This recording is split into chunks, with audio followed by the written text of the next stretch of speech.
ಎಲ್ರಿಗೂ ನಮಸ್ಕಾರ.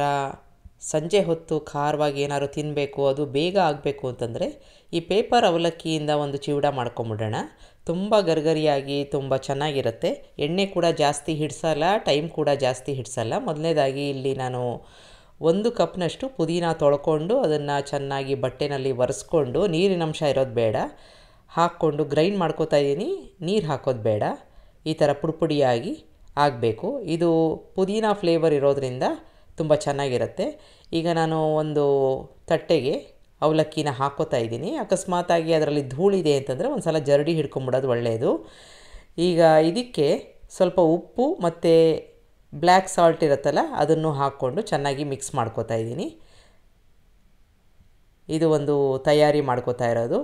ಬೇಗ ಆಗುತ್ತೆ. ಎಲ್ಲರೂ ಟ್ರಾವೆಲ್ ಮಾಡಬೇಕಾದ್ರೆ ಇಲ್ಲ ಟೀ ಕಾಫಿ ಜೊತೆ ಅಂತೂ ಎಣ್ಣೆ ಖರ್ಚು ಜಾಸ್ತಿ ಇಲ್ಲದೆ ಆಗುತ್ತೆ. ಈ ಥರ ಚೆನ್ನಾಗಿ ಮಿಕ್ಸ್ ಮಾಡ್ಕೋಬೇಕು. ಈಗಾಗಿದೆ ಮಿಕ್ಸು ಚೆನ್ನಾಗಿ. ಬ್ಲ್ಯಾಕ್ ಸಾಲ್ಟ್ ಹಾಕಿದ್ರೆ ಒಳ್ಳೆ ರುಚಿ ಕೊಡುತ್ತೆ, ಬೇಡದೆ ಹೊರ ಸ್ಕಿಪ್ ಮಾಡ್ಕೋಬೋದು. ಈಗ ಎಣ್ಣೆ ಹಾಕ್ಕೊಂಡಿದ್ದೀನಿ.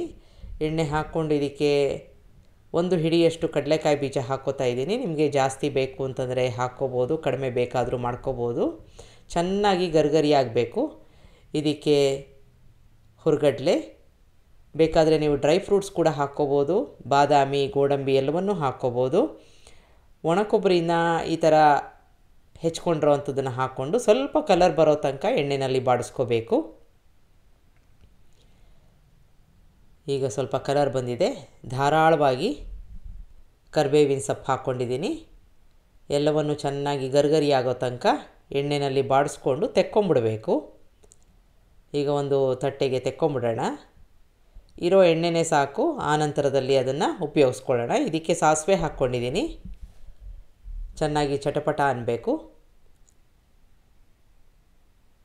ಈಗ ಖಾರಕ್ಕೆ ನಾನು ಒಂದೇ ಒಂದು ಹಸಿಮೆಣಸಿನ್ಕಾಯಿ ಹಾಕ್ಕೊಂಡಿದ್ದೀನಿ. ನೀವು ಬೇಕಾದ್ರೆ ಜಾಸ್ತಿ ಹಾಕ್ಕೋಬೋದು. ರುಬ್ಕೊಂಡಿದ್ವಲ್ಲ ಪುದೀನ, ಅದನ್ನು ಎಣ್ಣೆಗೆ ಹಾಕ್ಕೊಂಡು ಚೆನ್ನಾಗಿ ಬಾಡಿಸ್ಕೋಬೇಕು. ಸ್ವಲ್ಪ ಹಸಿ ವಾಸನೆ ಎಲ್ಲ ಹೋಗಿ ಪುದೀನ ಪರಿಮಳ ಮಾತ್ರ ಇರಬೇಕು. ಅರಿಶಿನ ಹಾಕ್ಕೊಂಡಿದ್ದೀನಿ, ಇಂಗನ್ನು ಹಾಕ್ಕೋತಾ ಇದ್ದೀನಿ.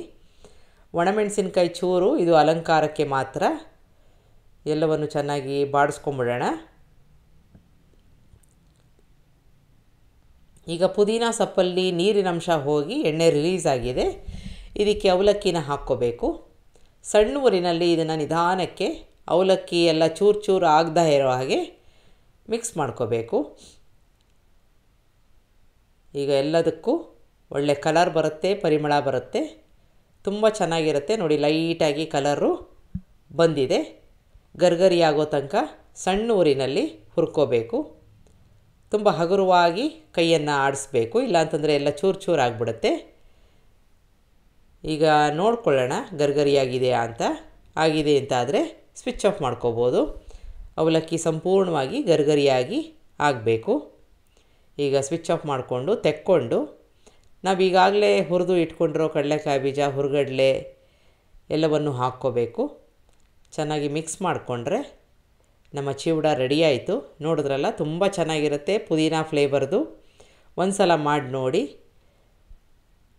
ಸಂಜೆ ಹೊತ್ತಿಗೆ ಟೀ ಕಾಫಿ ಜೊತೆ ತಿನ್ಬೋದು. ಒಂದು ಬಾಕ್ಸ್ನಲ್ಲಿ ಹಾಕ್ಕೊಂಡು ಇಟ್ಕೊಂಡ್ರೆ ಸುಮಾರು ದಿನ ಬರುತ್ತೆ. ನಿಮಗೆ ರೆಸಿಪಿ ಇಷ್ಟ ಆದಲ್ಲಿ ಲೈಕ್ ಮಾಡಿ, ಶೇರ್ ಮಾಡಿ, ಕಮೆಂಟ್ ಮಾಡಿ, ನನ್ನ ಚಾನಲ್ಗೆ ಸಬ್ಸ್ಕ್ರೈಬ್ ಮಾಡಿ. ನಮಸ್ಕಾರ.